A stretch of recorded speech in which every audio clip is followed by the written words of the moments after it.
এবং সে অনুযায়ী যেন আমরা জীবনকে পরিচালনা করতে পারি, সেই তৌফিক তুমি দান করো। আমিন। কোরআন মাজিদে দুইজন নারীর কথা আল্লাহ উল্লেখ করেছেন। এরা এত আদর্শবান মহিলা ছিলেন যাদের কথা আল্লাহ উল্লেখ করেছেন। আর একজন যোগ্য বাপ, যোগ্য পিতার কথা উল্লেখ করেছেন। মানে এই তিনজন ব্যক্তিকে এত ভালো লেগেছে আল্লাহর, যে আল্লাহ সুবহানাহু ওয়া তাআলা তিনজন ব্যক্তির কথা নকল করে তিনি বলছেন। তার দুজন মহিলা আর একজন হলো পুরুষ। দুজন মহিলার একজন হচ্ছে ফেরাউনের স্ত্রী আসিয়া আর ইমরানের মেয়ে মারিয়াম, আর একজন পুরুষ হচ্ছেন লোকমান আলাইহিস সালাম। এদের কথা আল্লাহর কাছে এত ভালো লেগেছে, এদের আদর্শ, এদের চলাফেরা, যে আল্লাহ সুবহানাহু ওয়া তাআলা মুমিন নারী পুরুষের জন্য আদর্শ স্বরূপ পেশ করেছেন। আল্লাহ সুবহানাহু ওয়া তাআলা বলছেন, ওয়াদারাবাল্লাহু মাসালাল লিল্লাযিনা আমানু ইমরাতা ফিরআউন। আল্লাহ বলছেন, আমি পৃথিবীর সমস্ত মুমিন নারী পুরুষের জন্য উদাহরণ স্বরূপ পেশ করছি ফেরাউনের স্ত্রীকে। ইয ক্বালাত, যখন ফেরাউনের স্ত্রী বলল, রব্বিবনি লি ইনদাকা বাইতান ফিল জান্নাহ, হে প্রতিপালক, তোমার নিকটে আমার জন্য জান্নাতে একটা ঘর নির্মাণ করো। ওয়ানাজ্জিনি মিন ফিরআউন ওয়া আমালি, ফেরাউনের অত্যাচার থেকে আমাকে বাঁচাও। ওয়ানাজ্জিনি মিনাল কওমিজ জালিমিন, আর জালেম সম্প্রদায়ের অত্যাচার থেকে আমাকে বাঁচাও। এই কথা আসিয়া তখন বলেছিলেন যখন আসিয়াকে ফেরাউন চার হাত পায়ে উত্তপ্ত বালুর ওপরে চিৎ করে শুইয়ে চার হাত পায়ে পেরেক মেরে বুকের ওপরে পাথর চাপা দিয়ে বলছিল যে তুমি বলো আমি তোমার রব, তুমি বলো আমি তোমার আল্লাহ। তখন আসিয়া বলেছিল যে তুমি কেন আমার রব হবে, তুমি কেন আমার আল্লাহ হবে, বরং এই যে আকাশ জমিনের ভিতর বাহিরে যা কিছু সৃষ্টি করেছেন, যিনি যেই স্রষ্টা একজন আছে, যিনি তোমারও স্রষ্টা আমারও স্রষ্টা, তাকে আমি রব বলে ঘোষণা করছি, তিনি হচ্ছেন আল্লাহ। সুবহানাল্লাহ। এই কথা বলার পরে আসিয়া বলছেন, আল্লাহ এই যে এত অত্যাচার, এই অত্যাচার থেকে আমাকে বাঁচান। আর আমি যেহেতু তাওহীদের স্বীকৃতি দিয়েছি, কাজেই জীবিত থাকা অবস্থায় আল্লাহকে বলছেন, আল্লাহ আমার জন্য জান্নাতে একটা তোমার পাশে ঘর নির্মাণ করে দাও। তখন আল্লাহ সুবহানাহু ওয়া তাআলা জিবরাইলকে বলছেন, জিবরাইল, আসিয়াকে তুমি দুনিয়া থেকে মৃত্যুবরণ করার পূর্বেই, মালাকুল মউত তার দেহ থেকে রূহটা কবজ করার পূর্বেই তুমি এখনই তার জান্নাতে থাকার ঘরটা দুনিয়াতেই দেখিয়েছ। তখন জিবরাইল আলাইহিস সালাম জান্নাত থেকে ঘরটা নিয়ে দুনিয়াতেই জান্নাতের ঘর নিয়ে এসে আসিয়া আলাইহিস সালামের নিকটে এইভাবে পেশ করে বলছে, এইটা তোমার থাকা জায়গা। আসিয়া আলাইহিস সালামের একটা গুণ, সে শিরক করেনি।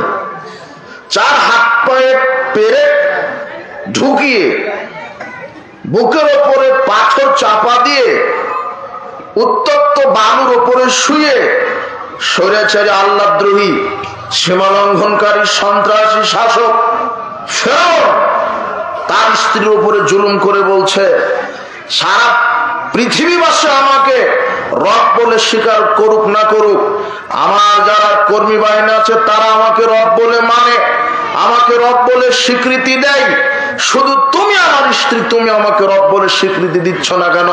তখন আসিয়া বললেন, জি না, আপনি আমার রব নন, এই আকাশ জমিনের একজন স্রষ্টা আছে, তিনি আমাদের রব। আপনার একজন স্রষ্টা আছে, তিনি আল্লাহ। আপনার স্রষ্টা যিনি, আমার স্রষ্টা তিনি, আকাশ জমিনের সবকিছুর মালিক যিনি, তিনি হচ্ছেন আমার রব, তার নাম আল্লাহ। এই তাওহীদের ব্যাখ্যা আল্লাহর কাছে এত পছন্দ হয়েছে, যেই জান্নাত চেয়েছেন আল্লাহ সরাসরি দুনিয়াতেই জান্নাত দেখিয়ে দিয়েছে।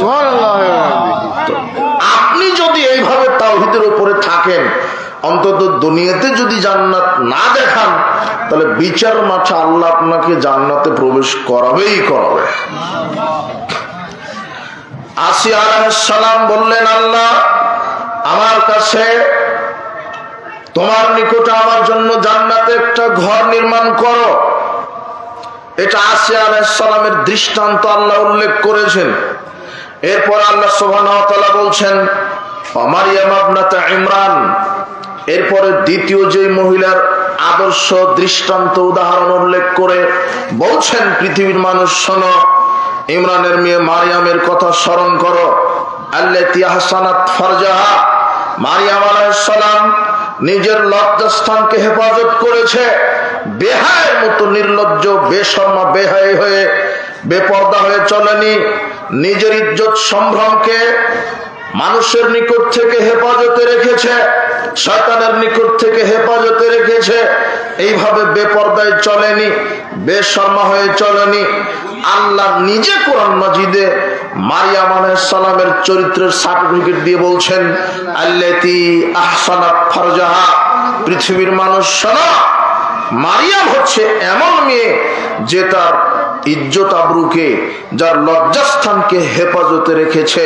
ফানাফাকনা ফীহি মির রূহিনা, যার ভিতরে আমি আমার রূহটা প্রবেশ করিয়েছিলাম। সাদ্দাকাত বিকালিমাতি রাব্বিহা ওয়া কুতুবিহি, মারইয়াম আলাইহিস সালাম আমার বাণী সমূহকে সত্যায়ন করেছে। ওয়া কানাত মিনাল কানিতিন, আর মারইয়াম আলাইহিস সালাম ছিলেন আনুগত্যশীলা মহিলা, আনুগত্যশীলা ইবাদতকারিণী মহিলা। দুইজন নারীর দৃষ্টান্ত পেশ করে আল্লাহ বোঝাতে চাইলেন যে সারা পৃথিবীর মধ্যে যত নারী আছে, সবাই যদি এই দুইজন নারীর আদর্শ গ্রহণ করে, আমি এদের সাথে তাদেরকে থাকার জান্নাতের ব্যবস্থা করব। তাহলে আপনার মেয়ে, আপনার স্ত্রী, আপনার বোন, এদের আদর্শে যেন জীবন পরিচালনা করতে পারে, এই দায়িত্ব আপনার। কেন? আপনি পরিবারের দায়িত্বশীল, আপনি পরিবারের দায়িত্বশীল। আপনি আপনার স্ত্রীর উপরে দায়িত্বশীল, ভাই তার বোনের উপরে দায়িত্বশীল, বাপ তার মেয়ের উপরে দায়িত্বশীল, স্বামী তার স্ত্রীর উপরে দায়িত্বশীল। আর বিচার মাঠে প্রত্যেককে তার নিজ নিজ দায়িত্ব সম্পর্কে আল্লাহ জিজ্ঞাসা করবেন। এই হাদিসটা আমি সামনে একটু আপনাকে বলবো। এখন এই দুজন নারীর কথা রাসূল সাল্লাল্লাহু আলাইহি ওয়াসাল্লাম কি বলছেন দেখেন, অবাক কথা। রাসূল সাল্লাল্লাহু আলাইহি ওয়াসাল্লাম অবাক একটা তথ্য দিলেন। আবু মুসা আল-আশআরী রাদিয়াল্লাহু আনহু বলছেন, রাসূল সাল্লাল্লাহু আলাইহি ওয়াসাল্লাম বললেন, কামালা মিনার রিজালে কাসিরুন, বহু পুরুষ মানুষ পূর্ণ ঈমানদার হতে পেরেছে। পৃথিবীতে বহু পুরুষ মানুষ ঈমানের দিকে ডিগ্রি অর্জন করতে পেরেছে, পূর্ণ ঈমান লাভ করেছে। লাম ইয়াকমুল মিনান নিসায়ে, কিন্তু মহিলারা তেমন ঈমানদার হতে পারেনি, মহিলারা তেমন পরিপূর্ণ ঈমানদার হতে পারেনি। ইল্লা আসিয়া ইমরাতু ফিরআউন, তবে ফেরাউনের স্ত্রী আসিয়া ও মারইয়াম বিনতে ইমরান, আর ইমরানের মেয়ে মারইয়াম। পৃথিবীতে যত নারী আছে এর মধ্যে সবচেয়ে দুইজন নারীর ঈমান সবচাইতে বেশি। তার একটা হচ্ছে আসিয়া, আর একজনকে মারইয়াম। পৃথিবীতে সব নারীর চাইতে দুইজন নারীর ঈমান সবচাইতে ঘনত্ব বেশি, সবচাইতে পরত্ব বেশি, গাঢ়ত্ব বেশি, এই দুইজন। এরপর রাসূল সাল্লাল্লাহু আলাইহি ওয়াসাল্লাম বলছেন, তবে মর্যাদার দিকে আয়েশা রাদিয়াল্লাহু তাআলা আনহা সবার উপরে, ঈমানের দিকে সবচাইতে বেশি এই দুইজন, আর মর্যাদার দিকে আয়েশা রাদিয়াল্লাহু তাআলা আনহা।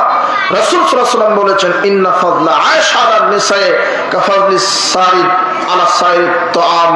রাসূল সাল্লাল্লাহু আলাইহি ওয়াসাল্লাম বলছেন, সারা পৃথিবীর মধ্যে সমস্ত খাদ্যের উপরে সারিদ খাদ্যের যেই মর্যাদা, ঠিক সারা পৃথিবীতে যত মহিলা আছে, নারী আছে, এর মধ্যে আয়েশা রাদিয়াল্লাহু তাআলা আনহার মর্যাদা তেমন। সারিদ খাবারের মর্যাদা সব খাবারের উপরে যেমন, সারা পৃথিবীর সমস্ত নারীর উপরে আয়েশা রাদিয়াল্লাহু তাআলা আনহার মর্যাদা তেমন। বলছিলাম আল্লাহ সুবহানাহু ওয়া তাআলা আদর্শবান দুইজন নারীর কথা উল্লেখ করেছেন। আমরা আলোচনা করতে চাচ্ছি আদর্শ পরিবার। এখন আপনাদের সাথে এটা কথা যে নারী পুরুষ যদি আদর্শ না হয় তাহলে পরিবারও আদর্শ হতে পারে না। পরিবারের প্রধান যারা অভিভাবক, যাদেরকে দিয়ে পরিবার শুরু হয়, একজন নারী এবং একজন পুরুষের বৈবাহিক সম্পর্কের মাধ্যমে একটা পরিবার গঠিত হয়। কিন্তু এই নারী এবং পুরুষ যদি আদর্শবান না হয় তাহলে সেই পরিবার আদর্শবান হতে পারে না। আল্লাহ সুবহানাহু ওয়া তাআলা আদর্শ নারী পুরুষের বৈশিষ্ট্য কোরআন মাজিদে বলে দিয়েছেন। আল্লাহ সুবহানাহু ওয়া তাআলা বলছেন, ইন্নাল মুসলিমিনা ওয়াল মুসলিমাত, আদর্শ নারী পুরুষ তারাই যারা মুসলিম, যারা সার্বিক জীবনে আল্লাহ সুবহানাহু ওয়া তাআলা বিধানের সামনে নিজেকে সমর্পিত করে দিয়েছে, সমর্পণ করেছে নিজের জীবনকে কুরবানি দিয়েছে, এরা হলো মুসলিম। আদর্শ নারী পুরুষ এরা হবে মুসলিম। ওয়াল মুমিনিনা ওয়াল মুমিনাত, এরা হবে মুমিন।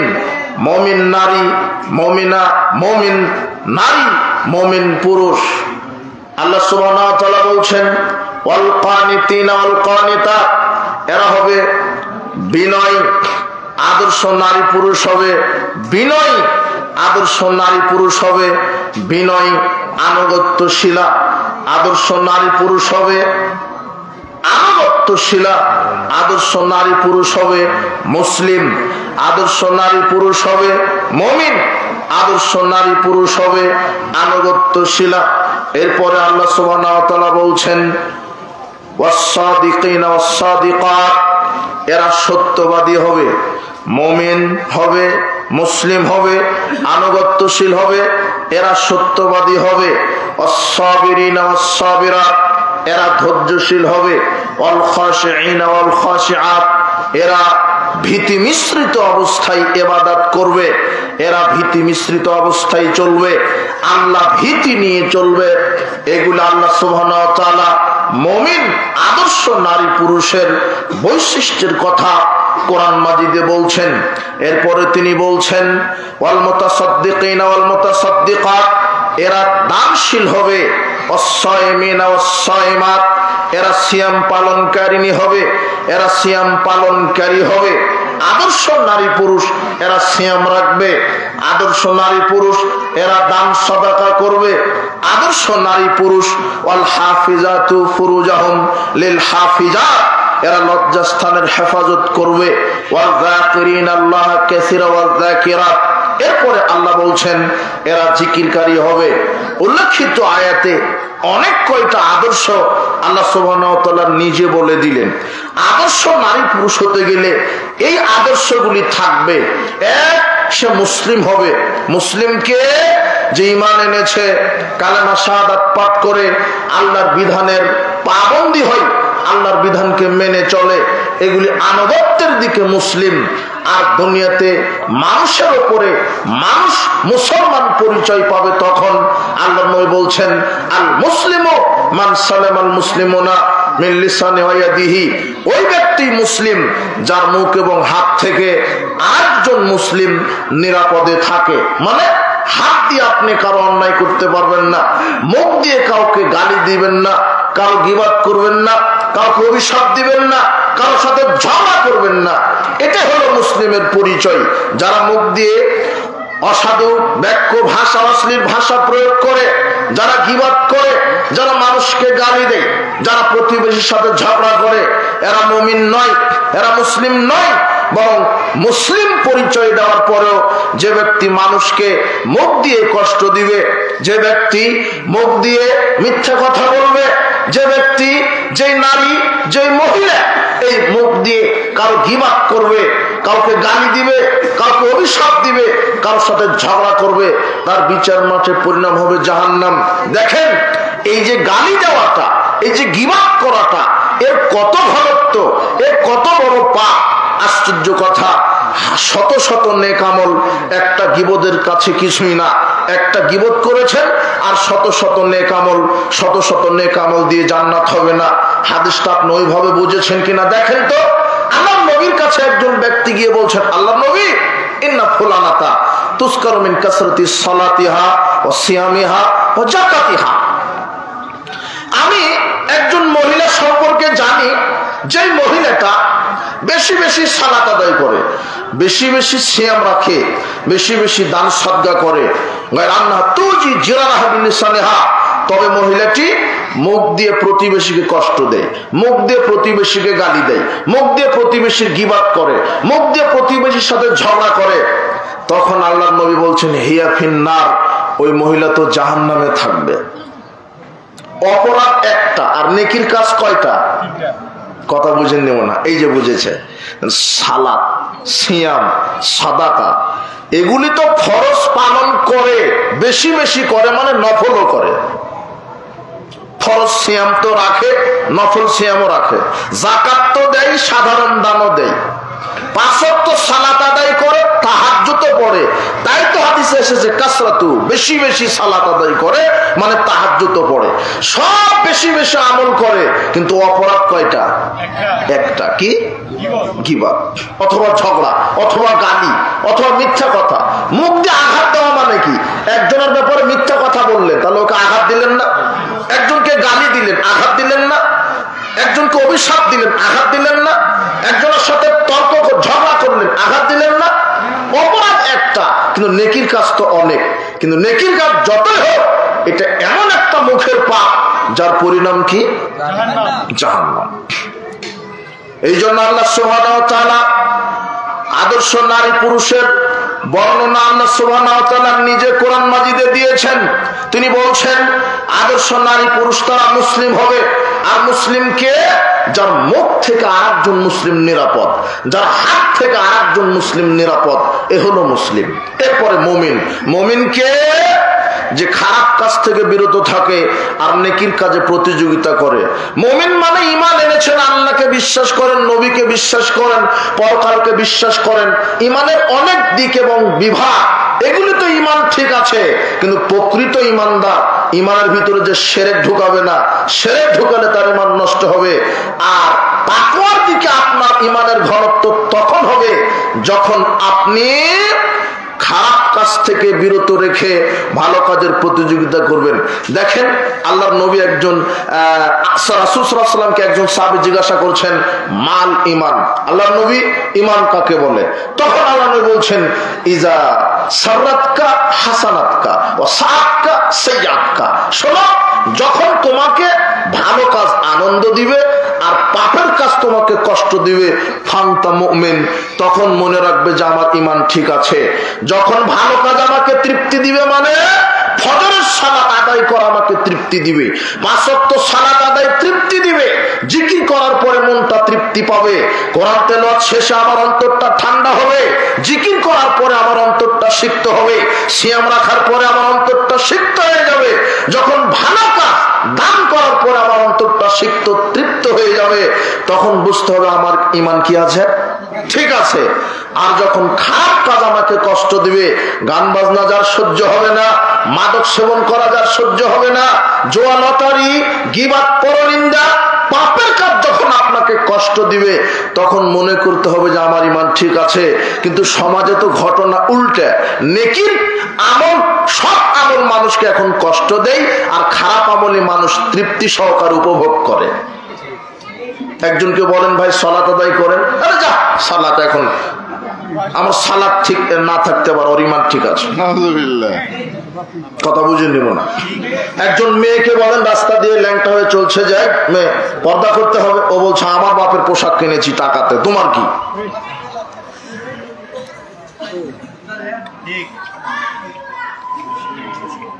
ভালো কাজের কথা বলেন, ও ভালো কাজ নিজেকে কষ্ট মনে করছে, আর গান বাজনা শুনে অন্তরটা তৃপ্ত হয়ে যাচ্ছে। মাদক সেবন করলে সে খুশি হয়, তার অন্তরটা শান্ত হয়ে যায়। অথচ ঈমান হচ্ছে খারাপ কাজ যখন আপনাকে কষ্ট দিবে, ভালো কাজ যখন আপনাকে শান্তি তৃপ্তি দিবে, তখন বুঝতে হবে আপনার ঈমান কি আছে, ঠিক আছে। এটাই হলো মুমিনের পরিচয়। এরপরে আল্লাহ সুবহানাহু ওয়া তাআলা বলছেন মুমিন নারী পুরুষের আদর্শ 3 নাম্বার, তারা হবে আল কানিতিন আল কানিতাত। বিনয়ী, তারা বিনয়ী হবে, তারা নম্র হবে, তারা ভদ্র হবে, তাদের আচরণ হবে সুন্দর, তারা হবে বিনয়ী নরম চিত্তে, তারা দুনিয়ার মাটিতে সুন্দরভাবে চলবে, অহংকারী হবে না, দাম্ভিকতা দেখাবে না, তারা অহংকারী হবে না, দাম্ভিকতা দেখাবে না, তারা হবে বিনয়ী। আর আল্লাহ সুবহানাহু ওয়া তাআলা বিনয়ীদের সাথে থাকেন। ইন্নাল্লাহ তাআলা রফিক, আল্লাহ নিজে নম্র ভদ্র, ইউহিব্বুর রিফকা, তিনি নম্র ভদ্র স্বভাবের মানুষকে ভালোবাসেন। মা ইউতি আলাল রিফকে মা লা ইউতি আলাল উনফে, বিনয়ী নম্র ভদ্র মানুষের উপরে আল্লাহ যা নাজিল করেন, রূঢ় দাম্ভিক অহংকারী ব্যক্তির উপর আল্লাহ কিছু নাজিল করেন না। বিনয়ী ব্যক্তির উপর আল্লাহ কি নাজিল করেন? রিজিক, বরকত, ক্ষমা, রহমত, দয়া, বারাকা, শান্তি, নিরাপত্তা, সবকিছু একজন বিনয়ী নারী পুরুষের উপর আল্লাহ আকাশ থেকে নাজিল করতে থাকেন। বিনয়ী নারী পুরুষের, মুমিন নারী পুরুষের বৈশিষ্ট্য বিনয়ী হবে। এরপর আল্লাহ সুবহানাহু ওয়া তাআলা আদর্শ নারী পুরুষের বৈশিষ্ট্য সম্পর্কে বলছেন, ওয়াস-সাদিকিনা ওয়াস-সাদিকা, তারা সত্যবাদী হবে, তারা মিথ্যার আশ্রয় নিবে না, তারা সত্যবাদী হবে, তারা মিথ্যার আশ্রয় নিবে না। আল্লাহ সুবহানাহু ওয়া তাআলা বলছেন তারা সত্যবাদী হবে, মুমিন নারী পুরুষ সত্যভাষী হবে, তারা সত্য কথা বলবে। মিথ্যা যারা কথা বলে তারা মুমিন নয়, তারা আদর্শ হতে পারে না। রাসূল সাল্লাল্লাহু আলাইহি ওয়াসাল্লাম বলছেন, আলাইকুম বিস-সিদক ফাইন্নাস সিদকা ইয়াহদি ইলাল বিররে, অবশ্যই তোমরা সত্য কথা বলবে, সত্য তোমাদেরকে নেকির পথ দেখাবে। ওয়াইনাল বিররা ইয়াহদি ইলাল জান্নাহ, আর নেকি তোমাদেরকে জান্নাতে নিয়ে চলে যাবে। সুবহানাল্লাহ। ওয়াইয়াকুমুল কিযবা, তোমরা অবশ্যই মিথ্যা পরিহার করবে। ফাইনাল কিযবা ইয়াহদি ইলাল ফুজুরে, মিথ্যা মানুষকে পাপের দিকে নিয়ে যায়। ইন্নাল ফুজুরা ইয়াহদি ইলান নার, আর পাপ মানুষকে জাহান্নামে ঢুকিয়ে দেয়। এই জন্য মিথ্যা পরিহার করতে হবে। কবরে অনেক পাপের শাস্তি হয়, অনেক পাপ করে মারা গেলে কবরের শাস্তি হয়। তার একটা কবরের শাস্তি হবে তাদের যারা মিথ্যুক, মিথ্যুকের কবরের শাস্তি কি হবে? যখন ফেরেশতারা তাকে প্রশ্ন জিজ্ঞাসা করে চলে যাবে, তখন এমন কিছু ফেরেশতা আসবেন, তারা লোহার সাঁড়াশি দিয়ে গাল চিরে ফেলবে, গাল চিরবে, আবার বাম গালটা চিরবে। বাম গাল চিরতে চিরতে ডান গাল ভালো হয়ে যাবে, একটা চিরতে আরেকটা ভালো হবে, আরেকটা চিরতে আরেকটা ভালো হবে। ইলা ইয়াউমিল কিয়ামা ইউসলাউ ইলা ইয়াউমিল কিয়ামা, এইভাবে তার গাল চিরতে থাকবে ফেরেশতা কিয়ামত পর্যন্ত। কিয়ামত পর্যন্ত, বিচার দিবস শুরু হওয়ার আগ পর্যন্ত এইভাবে কবরের ভিতরে তার গালটা চিরতে থাকবে। বলেন তো অপরাধ কি? মিথ্যা। আজকে প্রায় মিথ্যুক সমাজে সব জায়গাতে, অফিস, আদালত, কোর্ট কাচারি, শিক্ষাঙ্গন, নেতা নেত্রী, কর্মী, সবাই, এমনকি বক্তা, ইসলামের নামে যারা বক্তব্য দেয় এরা কত মিথ্যা কথা বলে। আর দুনিয়াবি কথাতে মিথ্যা কথা বললেই কবরের শাস্তি গাল চিরা। আর যদি হাদিস বলতে গিয়ে নবীর নামে মিথ্যা হাদিস বানায়, তাহলে তো সরাসরি থাকার জায়গায় হুজুরের জাহান্নাম। কথা বুঝেননি? হুজুর কত মিথ্যা কথা বলছে। মুহাম্মদ সাল্লাল্লাহু আলাইহি ওয়াসাল্লামের নামে বানোয়াট হাদিসগুলি বলছে যে টঙ্গিতে গেলে কবুল হজের নাকি। কথা বুঝেননি মনে? এর নাম হলো হুজুর। দুনিয়াবি ক্ষেত্রে মানুষের সাথে মানুষের মিথ্যা কথা বললে কবরের শাস্তি। আর আমি যে হাদিসটা বলি ওটা যদি নবীর না হয়, তাহলে ওটা তো নবীর উপরে মিথ্যা অপবাদ দিলাম। আল্লাহ নবী বলছেন, মাইয়াকুল আলাইয়া, যে ব্যক্তি আমার নামে কোন হাদিস বলল, মা লা আকুল, অথচ আমি সেই হাদিসটা বলিনি, ফালিয়াতাবাওয়া মাকাদাহু মিনান নার, তার থাকার জায়গা সরাসরি হচ্ছে জাহান্নাম। নাউযুবিল্লাহ। মিথ্যা বড় পাপের কাজ, কাবিরা গুনাহ। পৃথিবীর ইতিহাসে তৃতীয় পাপ মিথ্যা কথা বলা। পৃথিবীর ইতিহাসে প্রথম বড় পাপ শিরক, দ্বিতীয় বড় পাপ পিতামাতার অবাধ্য হওয়া, তৃতীয় বড় পাপ মিথ্যা কথা বলা। মিথ্যা কথা বললে কবরের শাস্তি হয়, আর যদি সেটা নবীর উপরে হয় তাহলে কবরে তো আছে আছে সরাসরি বিচার মাঠে কি জাহান্নাম। খুব সাবধান, মিথ্যা কথা বলা পরিত্যাগ করবেন নারী পুরুষ উভয়ে। যে মিথ্যা কথা বলে সে আদর্শ নারী আদর্শ পুরুষ হতে পারে না। আদর্শ নারী আদর্শ পুরুষ সত্য কথা বলবে। এরপর আল্লাহ সুবহানাহু ওয়া তাআলা আদর্শ নারী পুরুষের বৈশিষ্ট্য সম্পর্কে বলছেন, আস-সাবিরাত ওয়াস-সাবিরাত, তারা ধৈর্যশীল হবে। নারী পুরুষকে ধৈর্যশীল হতে হবে। উপস্থিত বৈঠকের মুসলিম দিনী ভাই বোন, আপনাদেরকে ধৈর্যশীল হতে হবে। ধৈর্য জিনিসটা কি? কঠিন বিপদ, আপনার কঠিন বিপদ পারিবারিক হোক, অর্থনৈতিক হোক, শারীরিক হোক, যে কোনো ভাবে হোক আপনি বিপদে পড়েছেন, আপনি অসুস্থ, আপনি রোগে আক্রান্ত, আপনার পরিবারের সমস্যা, চট করে তৎক্ষণাৎ কোনো সিদ্ধান্ত নেবেন না, ধৈর্য ধারণ করবেন, আল্লাহর কাছে দোয়া প্রার্থনা করবেন। আল্লাহ বলছেন, ওয়াস্তাঈনু বিস-সাবরি ওয়াস-সালাহ, তোমরা আমার কাছে সালাত এবং ধৈর্যের মাধ্যমেই দোয়া প্রার্থনা করো। আমার কাছে সালাত এবং ধৈর্যের মাধ্যমেই আমার কাছে চাও। চাইতে গেলে সময় লাগবে। আপনি রাতে উঠে আল্লাহর কাছে চান, ধৈর্যশীল হন। এখানে সবচাইতে বড় ধৈর্য বিপদ থেকে ধৈর্য ধারণ করা নয়। সবচাইতে বড় ধৈর্য কি জানেন? পাপ থেকে নিজেকে কন্ট্রোলে রাখা হচ্ছে সবচাইতে ধৈর্যের নাম। আপনার সামনে নগদ 1 কোটি টাকা দুর্নীতির টাকা, আপনি নিতে পারলে নিতে পারতেন, কিন্তু নিবেন না। পাপ থেকে নিজেকে কন্ট্রোল করলেন। কথা বুঝেন নেব না, এটা সবচাইতে বড় ধৈর্য। একটা নারী আপনাকে বলছে যে আসেন আমরা একটু পার্কে ঘুরতে যাই বা অমুক জায়গায় জেনা করি, তখন আপনি যদি বলেন ইন্না আখাফুল্লাহ, না না আমি আল্লাহকে ভয় করি, আমি কেন তোমার সাথে ঘুরবো, আমি কেন একজন ল্যাংটা নারীর সাথে সময় দিব, এই যে পাপ থেকে ফিরে আসলেন, আপনি সবচেয়ে ধৈর্যশীল মানুষ। আল্লাহ বলছেন ওয়ানাহান নাফসা আনিল হাওয়া, যে তার কুপ্রবৃত্তি থেকে নিজেকে ধৈর্য ধারণ করে কন্ট্রোলে রাখতে পারবে। মদ আছে সামনে খাবে না, জেনার সুযোগ আছে জেনা করবে না, সুদ খাওয়ার সুযোগ আছে খাবে না, দুর্নীতির সুযোগ আছে দুর্নীতি করবে না, মিথ্যা কথা বললে 1000 কোটি টাকা লাভ, তাও মিথ্যা কথা বলবে না, অন্তর বাধা দিবে। অন্তর এই কুপ্রবৃত্তি থেকে যে নিজেকে বাঁচাতে পারলো, আল্লাহ সার্টিফিকেট দিচ্ছেন তার বিচার মাঠে থাকার জায়গায় জান্নাতুল মাওয়া। পাপ থেকে বিরত থাকার নাম ধৈর্য, বিপদ থেকে বিরত থাকার নামও ধৈর্য। তবে সবচাইতে বড় ধৈর্য কোন কাজ থেকে বিরত থাকা? পাপ থেকে বিরত থাকা। এখন তো পাপের ক্ষেত্র সহজ। আগে ছাত্র জীবনে এই যুবকেরা যখন তোমরা এখন বড় হয়ে গেছেন, আপনারা ওই ছাত্র জীবনে কি হতো? আগে মানুষ ওই ছবি সিনেমা দেখতো, টিকিট কেটে 50-100 কিলো গিয়ে সিনেমা হলে গিয়ে সিনেমা দেখতো, তাই না? আগে পাপ করাটাও কঠিন ছিল, পাপ করতে টাকা খরচ হতো, অনেক দূরে যাওয়া লাগতো সিনেমা দেখার জন্য। আর এখন মোবাইলেই সিনেমা। পাপ একেবারে আপনার দরজা এসে বলছেন এই করো করো, আমি রেডি আছি। কথা বোঝেন নেব না? পাপের ক্ষেত্রগুলি এখন সব সহজ। আপনি মোবাইল এখন ল্যাংটা নারী দেখেন, গান বাজনা শ্রবণ করেন।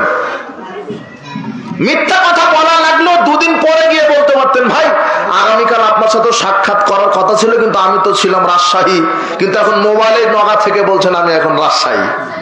কথা বুঝে নেব না? সব ক্ষেত্রে মিথ্যা কথা বলা এখন সহজ।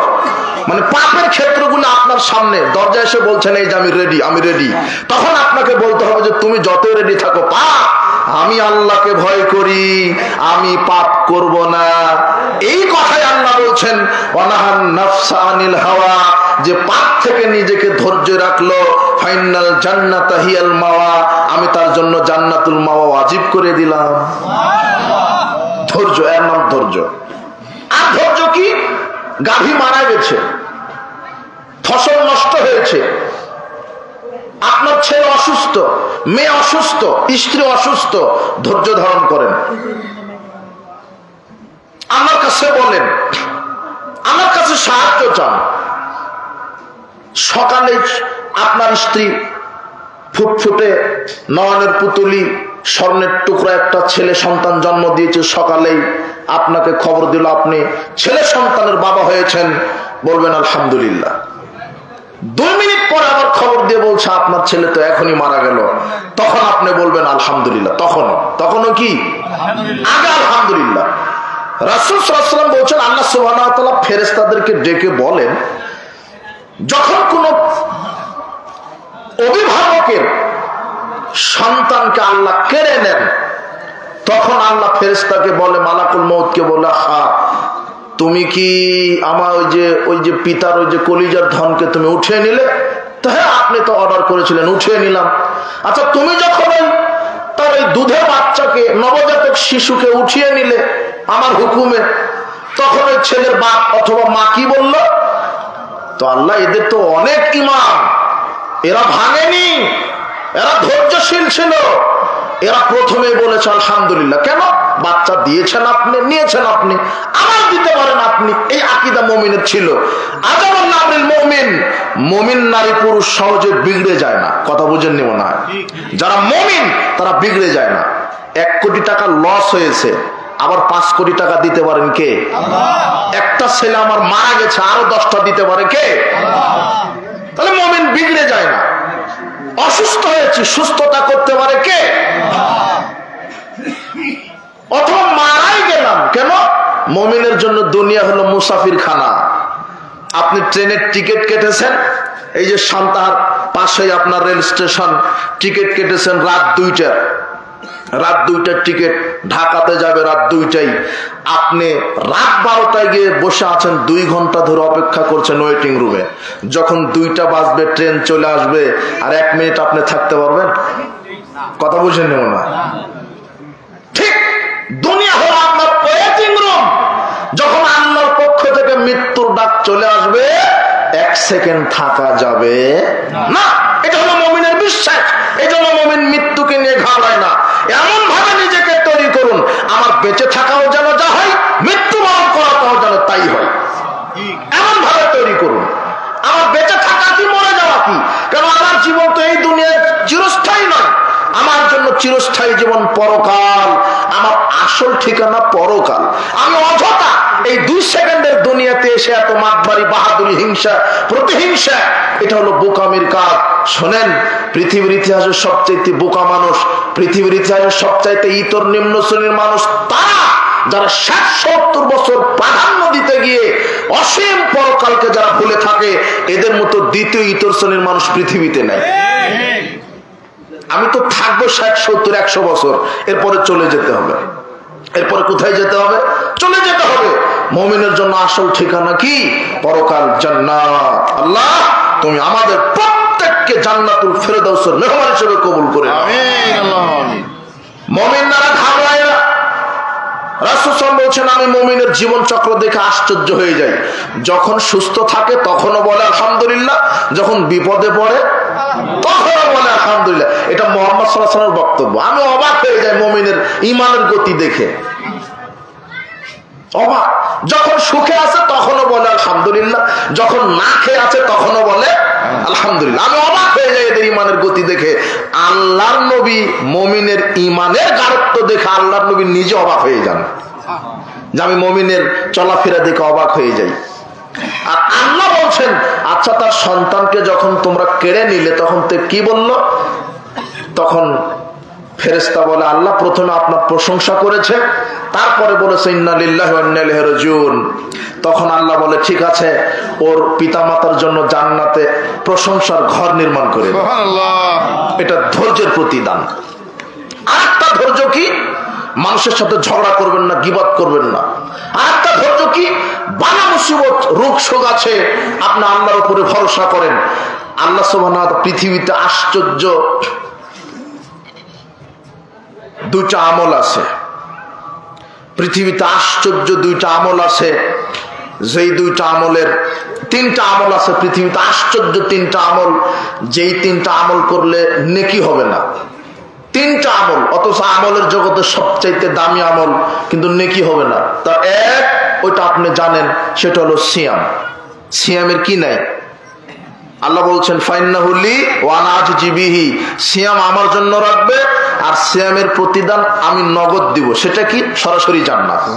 আর আরেকটা কি? যারা সিয়াম রাখবে আমি তাদেরকে আমার সাথে সাক্ষাতের তৌফিক দিব।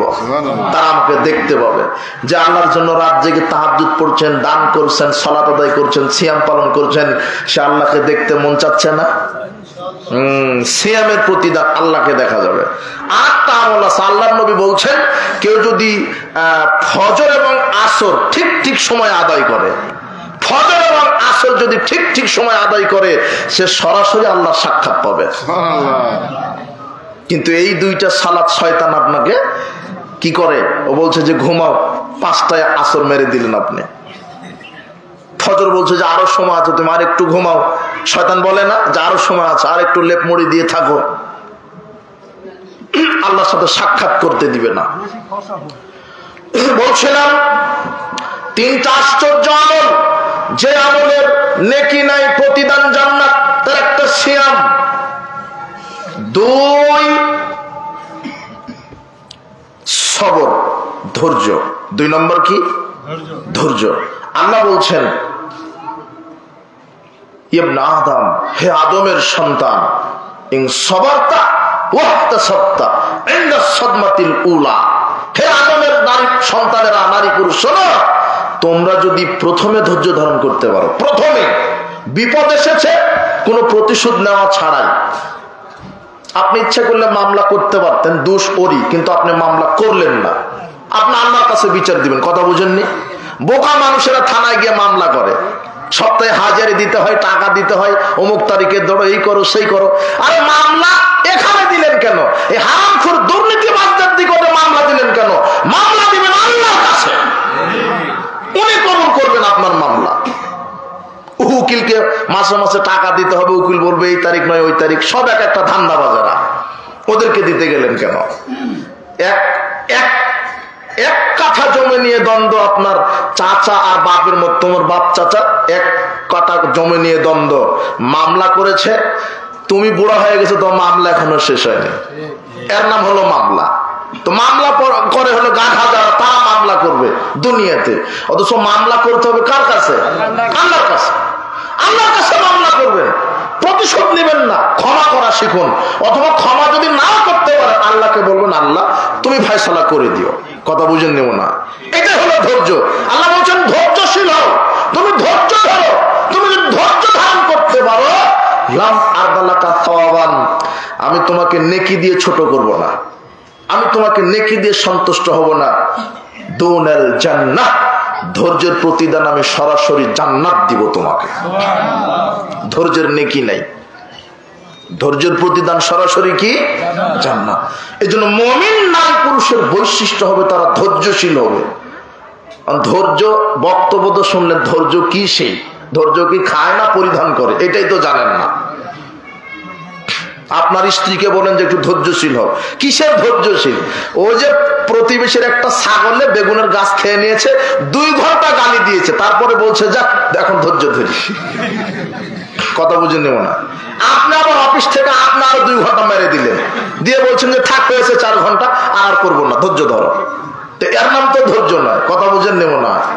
অথবা আপনার 2 জনের স্বামী স্ত্রীর লেগে গেছেন, দা এবং কুমড়ার সম্পর্ক আপনাদের ভিতরে, সারাদিন লাগার পরে বলছেন যে যাক আর গালি দিব না স্বামীকে, এখন ধৈর্য ধরি, তো ওটা তো ধৈর্য না। ধৈর্য মানে প্রথমে ধরতে হবে, এখানেই শান্তি, এখানে আসল করলেন। যদি পৃথিবীবাসী ধৈর্যশীল হতো, তাহলে পৃথিবীতে এত দাঙ্গামা হাঙ্গামা বিশৃঙ্খলা হতো না। আল্লাহ বলছেন ধৈর্যশীল হও, আর ধৈর্য নেকিয়া সরাসরি আমি প্রতিদান দিব কি? জান্নাত। আর আরেকটা কি? হজ।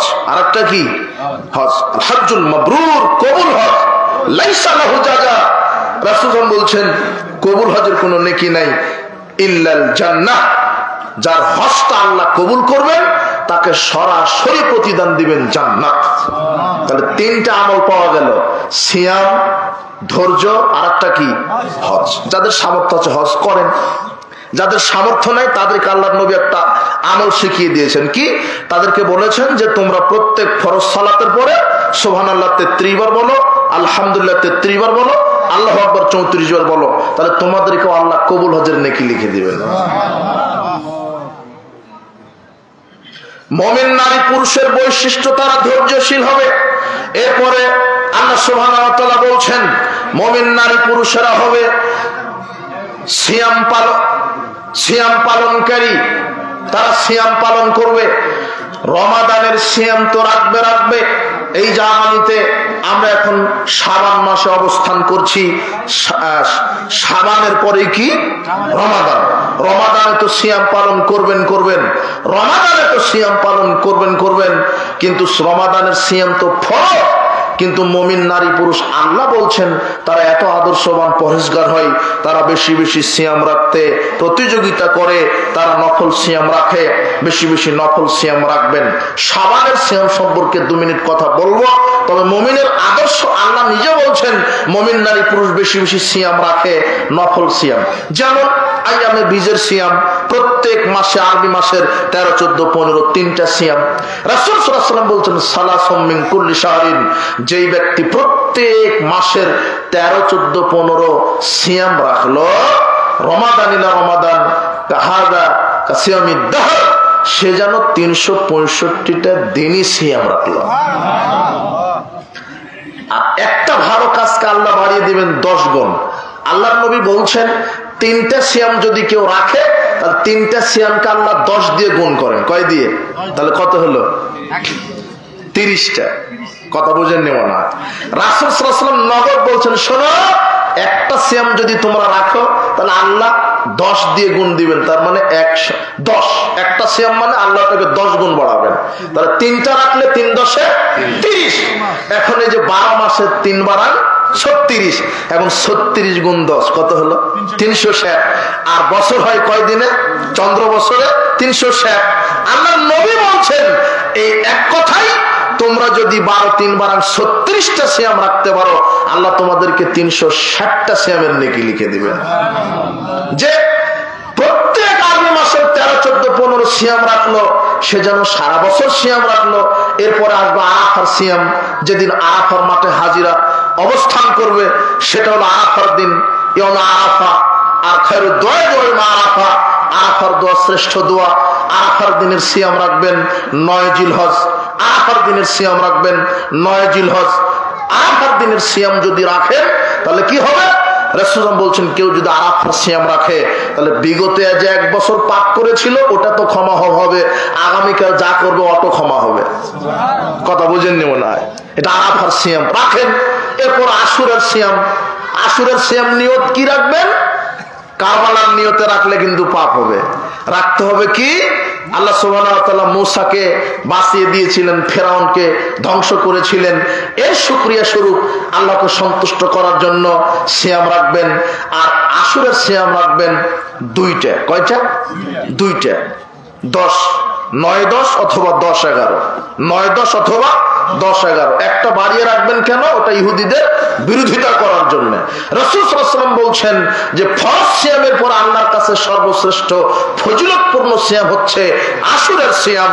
যে ব্যক্তি আশুরের সিয়াম রাখলো তার বিগত 1 বছরের সব পাপ ক্ষমা হয়ে গেল। এগুলি নফল সিয়াম। প্রত্যেক মাসের 3টা সিয়াম রাখেন, আরাফার সিয়াম রাখেন, আশুরের সিয়াম রাখেন। এরপরে আয়েশা রাদিয়াল্লাহু তাআলা আনহা বলছেন, কানা রাসূলুল্লাহ সাল্লাল্লাহু আলাইহি ওয়াসাল্লাম ইয়াউমাল ইসনাইন ওয়াল খামিসে, রাসূল সাল্লাল্লাহু আলাইহি ওয়াসাল্লাম প্রত্যেক সপ্তাহে সোমবার বৃহস্পতিবার সিয়াম রাখতেন। রাসূল সাল্লাল্লাহু আলাইহি ওয়াসাল্লাম প্রত্যেক সপ্তাহে সোমবার বৃহস্পতিবার সিয়াম রাখতেন। আবু হুরায়রা রাদিয়াল্লাহু আনহু বলছেন, রাসূল সাল্লাল্লাহু আলাইহি ওয়াসাল্লাম বলেছেন, রাসূল সাল্লাল্লাহু কি বললেন? তোমরা সোমবার বৃহস্পতিবার সিয়াম রাখো। তুরাজুল আমাল ইয়াউমাল ইসনাইন ওয়াল খামিসে, আল্লাহর নিকটে মানুষের 1 সপ্তাহের সব আমল পেশ করা হয় সোমবার এবং বৃহস্পতিবারে। আর আমি এটা খুব ভালোভাবে পছন্দ করি যে আমার আমলটা আল্লাহর কাছে পেশ করা হোক, ওই সময় যেন আমি সিয়াম অবস্থায় থাকি। তাহলে আল্লাহ নমনীয় হবে। যদি আমল নামাতে পাপ থাকে, সিয়ামের বদলতে পাপকে ক্ষমা করে দিবেন। সুবহানাল্লাহ। এই জন্য আল্লাহ নবী বলছেন সোমবার বৃহস্পতিবার সিয়াম রাখো। 1 সপ্তাহের আমল নামা আল্লাহর কাছে ফেরেশতারা কি করেন? পেশ করেন। কোন কোন দিন? সোমবার এবং বৃহস্পতিবার। আরেকটা হাদিস আপনাকে বলে দিই, রাসূল বলছেন তুফতাহু আবওয়াবুল জান্নাহ ইয়াউমাল ইসনাইন ওয়াল খামিস, প্রত্যেক সোমবার বৃহস্পতিবার আল্লাহ জান্নাতের 8টি দরজা খুলে রাখেন। সুবহানাল্লাহ। প্রত্যেক সোমবার বৃহস্পতিবার আল্লাহ জান্নাতের 8টি দরজা খুলে রাখেন। ইয়গফারু লিকুল্লি আবদিন, সুবহানাল্লাহ। যারা মুমিন নারী পুরুষ অন্যান্য দিন আল্লাহর কাছে পাপ ক্ষমা চাইতে হয়, তাহলে ক্ষমা করেন, কিন্তু প্রত্যেক সোমবার বৃহস্পতিবার মুমিন নারী পুরুষের পাপ আল্লাহ ক্ষমা না চাইতে অত ক্ষমা করে। এই হাদিসটা আপনাকে আমি কি দিয়ে বোঝাবো, বুঝেননি মনে হয়? আপনি একটা পাপ করলেন, আল্লাহকে বলতে হবে আল্লাহ আমার পাপটা ক্ষমা করে দাও। কিন্তু সোমবার বৃহস্পতিবারে এমন দুইটা দিন যে পাপ ক্ষমা চাইতে হয় না, আল্লাহ অটো ক্ষমা করে দেন। কাদেরকে? যারা মুমিন। কিন্তু আরেকটা খবর আছে, দুই শ্রেণীর মানুষকে আল্লাহ ক্ষমা করেন না। কয় শ্রেণী? এরা কত কপাল পোড়া। সোমবার বৃহস্পতিবার জান্নাতের 8টি দরজা খোলা হয়, সব মুমিন নারী পুরুষকে ক্ষমা করা হয়, কিন্তু কয় শ্রেণীর মানুষ ক্ষমা হবে না? তার এক, মুশরিক। দুই, যে তার কোন মুসলিম ভাইয়ের সাথে শত্রুতা বিদ্বেষ পোষণ করে আছে। এটা বড় কঠিন। দেখেন, কোন প্রতিবেশীর সাথে কোন প্রতিবেশীর মিল নাই, কথা বুঝেননি? ও এখানে কাটা গাড়ে, ওখানে বেড়া দেয়, ওখানে বলে এই দিক দিয়ে যেতে দিব না, জমি নিয়ে দ্বন্দ্ব, ওর সাথে কথা বলে না। অথচ আল্লাহর নবী বলছেন কোন মুসলিমের এটা জায়েজ নয় আর একজন মুসলিমের সাথে 3 দিন কথা বন্ধ থাকবে। কয়দিন? 3 দিন। কোন মুসলিমের জায়েজ নয় আর একজন মুসলিমের সাথে 3 দিন সম্পর্ক ছিন্ন করে থাকবে। আল্লাহর নবী বলছেন সম্পর্ক ছিন্ন করা এত বড় পাপ। আল্লাহর নবী বলছেন কেউ যদি তার মুসলিম ভাইয়ের সাথে 3 দিন কথা না বলে, তাহলে সে যেন তাকে হত্যা করার মতো পাপ করলো। অথচ নিজের রক্তের ভাই, 1 ছটাক জমি নিয়ে দ্বন্দ্ব, 10 বছর ধরে কথা নাই। কথা বুঝেন নেব না? এরকম নাই ভাই? আছে। এমন সন্তান আছে নিজের বাপ মায়ের সাথে সম্পর্ক নাই। আল্লাহ বলছেন লা ইয়াদখুলুল জান্নাতা কাতিউন, পিতামাতার সাথে সম্পর্ক ছিন্নকারী, রক্তের আত্মীয় সম্পর্ক ছিন্নকারী হজ যাকাত তাহাজ্জুদ পড়ে জান্নাতে যেতে পারবে না। আর এটা তো আত্মীয়তার সাথে সম্পর্ক ছিন্ন করলে জাহান্নাম। কিন্তু আপনি যদি কোনো মুসলিম দিনী ভাইয়ের সাথে হিংসা করে থাকেন, বিদ্বেষ পোষণ করে থাকেন, শত্রুতা পোষণ করে থাকেন, তাহলে আপনি মনে করেন তাকে হত্যা করার সমান পাপ করলেন আপনি। এটা জায়েজ নয়। আর এই অবস্থায় মারা গেলে আল্লাহর নবী বলছেন কোন মুসলিম ব্যক্তির সাথে যদি 3 দিন সম্পর্ক ছিন্ন অবস্থায় মারা যায়, তাহলে সে জাহান্নামে চলে যাবে। এই হাদিসগুলি কোথায় রাখবেন আপনি? অথচ আপনি নিজেকে পরহেজগার মনে করেন, তাহাজ্জুদ গুজারি মনে করেন, আপনার মুসলিম ভাইয়ের সাথে সম্পর্ক নেই, কিছু একটা জেরে হিংসা বিদ্বেষে শত্রুতা পোষণ করে। জি না, এটা মুসলমানের আদর্শ নয়। প্রত্যেক মুমিন নারী পুরুষকে আল্লাহ ক্ষমা করেন, 2 শ্রেণীর মানুষকে ক্ষমা করেন না আল্লাহ। তার এক, যে তার ভাইয়ের সাথে হিংসা বিদ্বেষ শত্রুতা পোষণ করে আছে, তাকে ক্ষমা করেন না। তাদের ব্যাপারে আল্লাহ ফেরেশতাদেরকে বলে শোনো, তোমরা একটু অবসরে থাকো, দেখো তো ওরা কবে মিল হতে পারে। শত্রুতা পোষণ করে আছে, আল্লাহ সুবহানাহু ওয়া তাআলা কত দয়াবান, অবকাশ দিয়েছেন, ওদেরকে অবকাশ দিয়েছেন। দেখো 3 দিন পরেও যদি মিল হয়ে যায়, আসসালামু আলাইকুম ভাই, আপনার সাথে 3 দিন থেকে কথা নাই, 3 মাস থেকে কথা নাই, 10 বছর ধরে কথা নাই, মারা যাবো ভাই। এই দুনিয়াবি স্বার্থে এইভাবে সম্পর্ক ছিন্ন করে হিংসা বিদ্বেষ করে কি লাভ? আসেন আমরা মিল হয়ে যাই। শোনেন, আপনারই দোষ, তারপরও যে নির্দোষ তার কাছে গিয়ে ক্ষমা দেবেন। কথা বুঝেন নি মনে হয়? আপনারই দোষ, বুঝেন নি মনে হয়? এখন সমাজে যত মানুষ প্রচলিত বিদ্যায় শিক্ষিত হচ্ছে, তত মানুষ তাদের ভিতরে ইগোটা কাজ করছে বেশি, অহংকারটা বেশি কাজ করেছে। এখন কেউ কাউকে সময় দিতে চায় না, নিজের মতো করে নিজেই নিজেকে 100 মনে করে। কথা বুঝেন মনে হয়? আমাদের ভিতরে বিনয়ী ভাব, নম্রতা, ভদ্রতা, সরলতা নাই, শিষ্টাচার নাই। আমাদের ভিতরে দিন যত যাচ্ছে হিংসা, সংকীর্ণতা, দলাদলি, রেষারেষি বৃদ্ধি পাচ্ছে। কিন্তু এটা পরকালে ক্ষতির কারণ হবে, জাহান্নামের কারণ হবে। আল্লাহ ফেরেশতাদেরকে বলেন এই ওদেরকে একটু সময় দাও, দেখো ওরা কবে মিল হতে পারে। তো এই হাদিস শোনার পরে যদি আজকে আপনি আপনার কোনো একটা মুসলিম ভাইয়ের সাথে শত্রুতা ছিল, আজকে মিল মহব্বতে আসেন, সালাম দেন।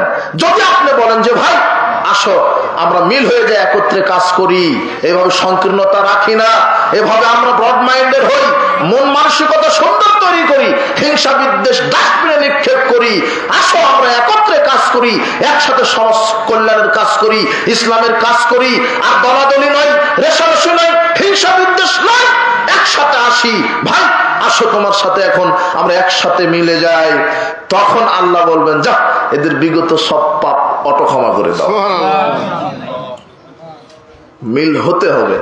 আজকে যদি আপনার প্রতিবেশীর সাথে কারো ঝগড়া হয়ে থাকে, সকালে ফজরের সালাত আদায় করে তার বাড়িতে যান, যে ভাই হয়েছে আমারই দোষ, আসেন একসাথে ফজরের সালাত আদায় করি, একসাথে থাকি।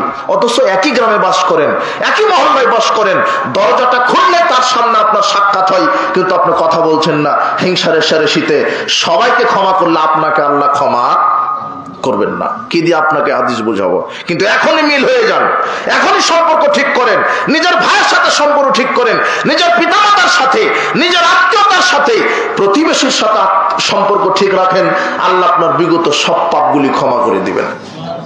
বলছিলাম সোমবার বৃহস্পতিবার জান্নাতের 8টি দরজা খোলা হয়, সবাইকে ক্ষমা করেন। তবে এই যে হিংসা শত্রুতা পোষণ করে আছে এদেরকে ক্ষমা করেন না। আর একটা কি, যারা মুশরিক, যারা কি মুশরিক, যারা শিরক করে। শিরক কি? কবর পূজা, খানকা পূজা, মাজার পূজা, এগুলি তো বড় বড় শিরক। যার আকীদা পচে গেছে, নষ্ট হয়েছে। অনেক আকীদা আছে দেশের মানুষের ভিতরে যে পীর সাহেব সন্তান দিতে পারে, পীরের দরগায় মানত করলে বালা মুসিবত কেটে যায়, মাজারে টাকা মানত করলে সংসারে বরকত চলে আসে। এই যে আকীদা, এর তো ইমানই নাই, এদের ক্ষমা তো বহুদূর কথা, ইমানই নাই। এগুলো বড় বড় শিরক। পীরের মুরিদ না হলে জান্নাত হবে না, পীর ধরা ফরজ, পীরের সুপারিশ ছাড়া জান্নাত হবে না, এগুলো ভ্রান্ত আকীদা। যদি কারো আকীদা থাকে পীরের মুরিদ হলে জান্নাত হবে, পীরের সুপারিশ ছাড়া জান্নাত হয় না, মাজারে টাকা মানত করলে বালা মুসিবত কেটে যায়, এগুলি শিরক। খানকায় মাজারে পীর সাহেব জীবিত থেকে মানুষের কল্যাণ অকল্যাণ করতে পারে, মাজারে পয়সা টাকা মানত করলে পীর সাহেব পাপ ক্ষমা করে জান্নাত দিতে পারে। এই আকীদা শিরক, এই আকীদা শিরক। বালা মুসিবত দিতে পারেন আল্লাহ, বালা মুসিবত থেকে বাঁচিয়ে রাখতে পারেন আল্লাহ, পাপ ক্ষমা করতে পারেন আল্লাহ। ওই যে পতিতালয়ের নারী কুকুরকে পানি পান করালো, পতিতালয়ের নারীর পাপকে ক্ষমা করেছিল নাকি পীর সাহেব? ওই যে 100 জন ব্যক্তিকে হত্যা করলে একজন ব্যক্তি, ওই 100 জন হত্যাকারী মানুষকে কে ক্ষমা করেছিল? নাকি পীর সাহেব? ওই যে 3 জন ব্যক্তি পাহাড়ের গর্তে আটকা পড়ে গেলেন, তাদেরকে উদ্ধার করেছিল কে? নাকি পীর সাহেব? তো ওদেরকে যদি বিপদ থেকে আল্লাহ বাঁচিয়ে দিতে পারে, পতিতালয়ের নারীকে যদি আল্লাহ পাপ ক্ষমা করে দিতে পারে, তাহলে ওই আল্লাহ আমাকে বিপদ থেকে বাঁচাতে পারেন না? ওই আল্লাহ আমার পাপ ক্ষমা করতে পারেন না? তার মানে এই যে পীর পূজা, কবর পূজা, খানকা পূজা, এগুলি বড় বড় শিরক। এই আকীদা যদি আপনার ভিতরে থাকে, তাহলে আপনার ভিতরে শিরক ঢুকেছে, আপনার ঈমান নষ্ট হয়েছে, এদের ক্ষমা হবে না। কিন্তু তওবা করেন, ফিরে আসেন, ক্ষমা হবে। কিন্তু এই শিরকি আকীদা, এই শিরকি পাপ নিয়ে যদি তওবা বিহীন মারা যান, তাহলে এই পাপ কোনোদিন ক্ষমা হবে না, সে চিরস্থায়ী জাহান্নামে চলে যাবে। কিন্তু শত শত শিরক যদি করেন, সবাইকে ক্ষমা করে দিলেও সোমবার বৃহস্পতিবার এদেরকে ক্ষমা করবে না যদি ছোট শিরক ঘটে যায়। ছোট শিরক কি? আত্মৈরত শিরকুন, কুলক্ষণ গ্রহণ করা শিরক, অশুভ ফল গ্রহণ করা শিরক। কুলক্ষণ কি? কুলক্ষণ কি জিনিস? ওই যে আপনি বাড়ি থেকে বের হয়েছেন, বাজারে যাবেন, আপনি বাড়ি থেকে বের হয়েছেন, বাজারে যাবেন, ব্যাগটা হাতেই নিয়েছেন, এমন সময় আপনার স্ত্রী বলছে, শুনেছ অমুক লোক মারা গেছে। তখন আপনি বলছেন, আহা, প্রথমে মরার খবর দিলে তাহলে আজকাল বাজারে যাব না। এটা হলো কুলক্ষণ। কথা বুঝেন নেব না? এটা যে আপনি গ্রহণ করলেন, আপনার সব আমল নষ্ট হয়ে গেল। রাস্তা দিয়ে হেঁটে যাচ্ছিলেন, সকাল সকাল কোথায় বের হয়েছেন, পিছন থেকে একজন বলছে, কি আব্দুর রহমান ভাই কোথায় যাচ্ছেন? তখন আপনি বলছেন, হা, পিছন থেকে ডাকলি কেন? পিছন থেকে ডাকলে তো যাত্রা শুভ হয় না। এটা হলো কুলক্ষণ। বুঝেননি মনে হয় কথা? সারাদিন কাজ করার পরে বলছেন, কোন নারীর মুখ দেখে উঠেছিলাম, কাজটা সফল হলো না। এটা হলো কুলক্ষণ। রাত্রে ঘর আবর্জনা ঝাড়ু দেয় না আপনার স্ত্রী, ওটা হলো কুলক্ষণ। রাত্রে গাছ থেকে ফল পাতা পড়া যায় না, এটা বললে শিরক হবে। দোকানদারের কাছে যাবেন সকালেও বলছে যে সকালে আমি বাকি দিই না। ওর আকিদা কি যে যাকে বাকি দেবো সারাদিন বাকিতেই যাবে। এটা হলো কুলক্ষণ। কথা বুঝেননি মনে হয়? হাত থেকে গ্লাস পড়ে গেল কুটুম আসছে, এটা হলো কুলক্ষণ। স্বামীর নাম ধরে ডাকা যায় না, এটা হলো কুলক্ষণ। স্বামী স্ত্রী অপবিত্র অবস্থায় কিছু করতে পারে না, এটা হলো কুলক্ষণ।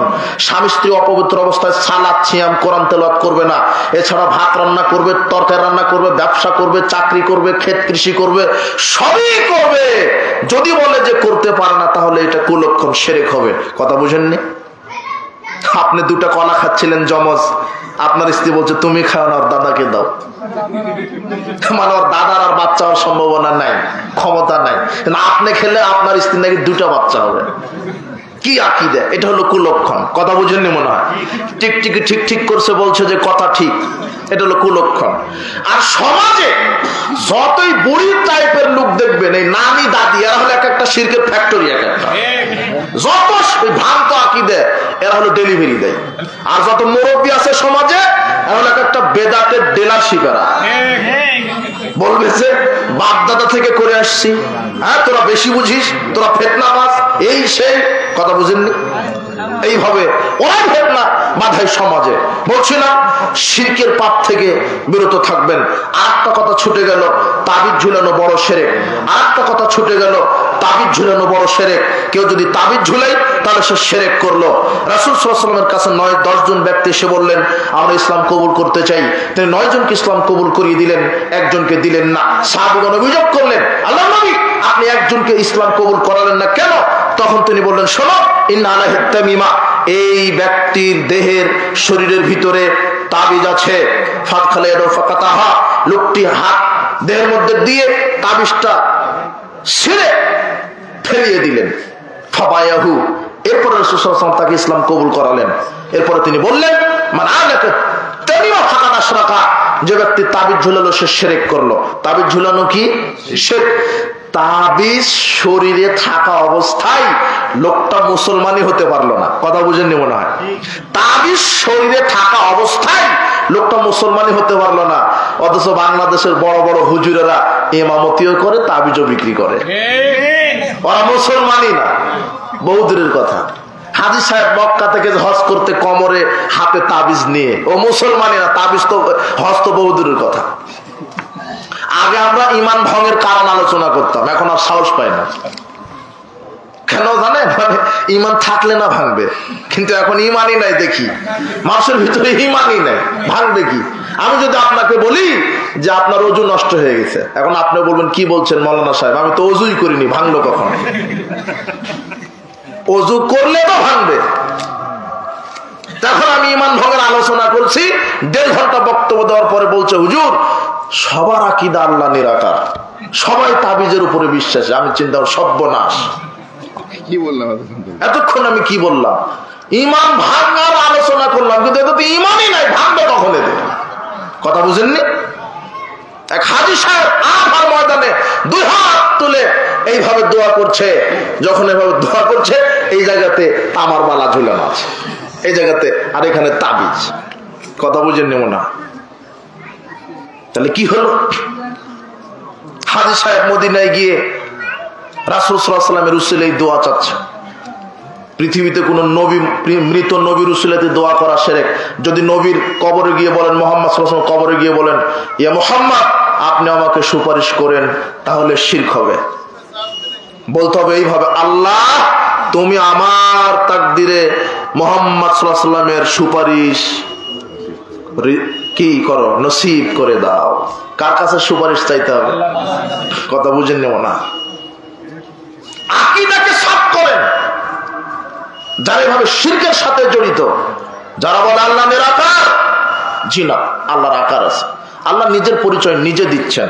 আল্লাহ বলছেন ইবলিস মালাকান তাসজুদা লিমা খালাকতু বিয়াদাইয়া, হে ইবলিস আমি আদমকে আমার 2 হাতে তৈরি করেছি। কয় হাতে? তাহলে আল্লাহর কয় হাত আছে? নূহ আলাইহিস সালামকে আল্লাহ বলছেন ওয়াসনাইল ফুলকা বিআয়ুনিনা, হে নূহ তুমি আমার 2 চোখের সামনে নৌকা তৈরি করো। তাহলে আল্লাহর কি আছে? বিচার মাঠে জাহান্নাম পূর্ণ হবে না, আল্লাহ তার পা ঢুকিয়ে দিবেন, তখন জাহান্নাম পূর্ণ হবে। আল্লাহ কি থাকলো? আল্লাহ নিজের পরিচয় নিজে দিচ্ছেন। তবে লাইসা কামিসলি শাইউন, কোনো কিছু তার মতো করা যাবে না, তার সাথে তুলনা দেওয়া যাবে না। আল্লাহর চোখ আছে মানে মানুষের মতো, এই কথা বলা যাবে না। আল্লাহর হাত আছে মানে অমুকের মতো, এর কথা বলা যাবে না। আল্লাহর হাত কার মতো? যেমন তার মতো শোভা পায়। আল্লাহর চোখ কেমন? যেমন তার মতো শোভা পায়। কথা বুঝেননি? কিন্তু বিশ্বাস রাখতে হবে আল্লাহর কি আছে? চোখ আছে, হাত আছে, পা আছে। কানের কথা আসেনি। আল্লাহর যে কান আছে, এক কথায় কোরআন হাদিসে যতটুক এসেছে অতটুক বলতে হবে। কথা বুঝেননি মনে হয়? কথা বুঝেছেন? বেশিও না কমও না, কোনো বিকৃত পরিবর্তন করা যাবে না। এটা হলো আকীদা, নবী নূরের তৈরি। জি না, ভ্রান্ত আকীদা। নবী মাটির তৈরি। মুহাম্মদ সাল্লাল্লাহু আলাইহি ওয়াসাল্লাম গায়েব জানেন, ভ্রান্ত আকীদা। মুহাম্মদ সাল্লাল্লাহু আলাইহি ওয়াসাল্লাম গায়েব জানেন না, গায়েবের চাবি সমূহ কার কাছে? আল্লাহর কাছে। এটা সঠিক আকীদা। নবীকে তৈরি না করলে কিছুই তৈরি করতো না, তাহলে সে মুশরিক। আকীদাকে সাফ করেন, আকীদাকে বিশুদ্ধ করেন। এই অনেকে আমাদেরকে বলে, আজকে একজন লোক বলছে, আজকে আমাকে একজন লোক ফোন দিয়ে বলছে যে মৌলানা সাহেব আপনারা তো বলেন আল্লাহর কাছে দোয়া করতে হবে, দোয়া করতে হবে। আমি 20 বছর ধরে আল্লাহর কাছে দোয়া করি, আমার এখনো দোয়া কবুল হচ্ছে না কেন? মানে ওনার কথার গতিতে বলছে যে ওর দোয়া আমার কবুল করে দেওয়া লাগবে। নাউজুবিল্লাহি মিন জালিক। মানে উনি এরকম মানে বোঝাচ্ছে যে ওর দোয়াটা যেন এখনই কবুল হয়। তখন আমি বললাম যে দোয়া কবুলের শর্ত থাকা লাগবে। তো মনে করেন আপনার দাদি তাহাজ্জুদ পড়ে 40 বছর, কত বছর? কিন্তু ওযুই করেনি কোনোদিন, তাহলে হইলো? তা আমি ওনাকে বললাম যে দোয়া করছেন কত বছর? তো বলছে 20 বছর তো হবে, তো কবুল হয় না? তো না, কবুল হয় না। তা আমি প্রথমে বললাম আকীদা কি? বলছে আরে আমি পাক্কা আহলে হাদিস। আমি যেই বললাম আপনার আকীদা কি, তখন বলছে পাক্কা আহলে হাদিস। এরপরে বললাম আচ্ছা ঠিক আছে, বুঝলাম পাক্কা আহলে হাদিস, কিন্তু পবিত্র হালাল রুজি খান? তখন বলছে অর্ধেক অর্ধেক, অর্ধেক হালাল খায়, অর্ধেক হারাম খায়। তখন বললাম তাহলে তো মরা পর্যন্ত আর দোয়া কবুল হওয়ার সুযোগই নাই। আল্লাহ হচ্ছেন পবিত্র, তিনি পবিত্র ছাড়া কিছু কবুল করেন না। আপনার এই শরীরের জামাটা যদি সুদের ঘুষের টাকাতে হয়, কথা বুঝেন নিব না। দেখেন আর একটা মেসেজ আপনাকে দিই একটু। ইবাদত বা দোয়া কবুলের শর্ত হালাল রুজি, এটা ঠিক আছে, কিন্তু হালাল হলে শুধু হবে না, পবিত্র হতে হবে। কি হতে হবে? পবিত্র। আল্লাহ বলছেন ইয়া আইয়ুহার রাসূল কুলু মিনাত তাইয়্যিবাত ওয়া আমালুস সালিহাত, হে পৃথিবীর নবী রাসূলগণ, তোমরা আমল করার পূর্বে পবিত্র রুজি খাও। কি রুজি? হালাল বলেননি কিন্তু। যেখানে আল্লাহ হালাল শব্দ বলেছেন সেখানে পবিত্র শব্দটা লাগিয়ে দিয়েছেন। দেখেন ইয়া আইয়ুহান নাস কুলু মিম্মা ফিল আরদি হালালান তাইয়্যিবা, এই যে আল্লাহ বলছেন হে মানব মণ্ডলী হালাল পবিত্র খাও। কি পবিত্র? শুধু হালাল নয়, হালাল কি হতে হবে? সেটা কোনো কিছু হালাল হলে সেটা খাওয়া যাবে না যতক্ষণ না কিনা হচ্ছে পবিত্র। এখন কথা, হালাল জিনিস অপবিত্র হয় কিভাবে দেখবেন? এই যে মাছ যে আমরা খাই, পুঁটি মাছ খান, ওই ট্যাংরা মাছ খান, ওই কি আর কি মাছ আছে অনেক, রুই, কাতলা, ইলিশ, হ্যাঁ অনেক মাছ, এগুলি কি হারাম? তাই না? হালাল। গাভীর যে দুধ খান, এটা কি? গরুর গোশ, হালাল।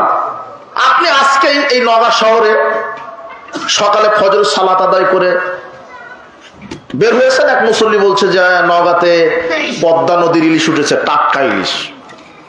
তো আপনি বলছেন যে টাটকা ইলিশ তো পাওয়া যায় না, তাহলে আজকে একটু টাটকা ইলিশ কিনি। 5,000 টাকা নিয়ে গেছেন, কর করে কস করছেন 5,000 টাকা।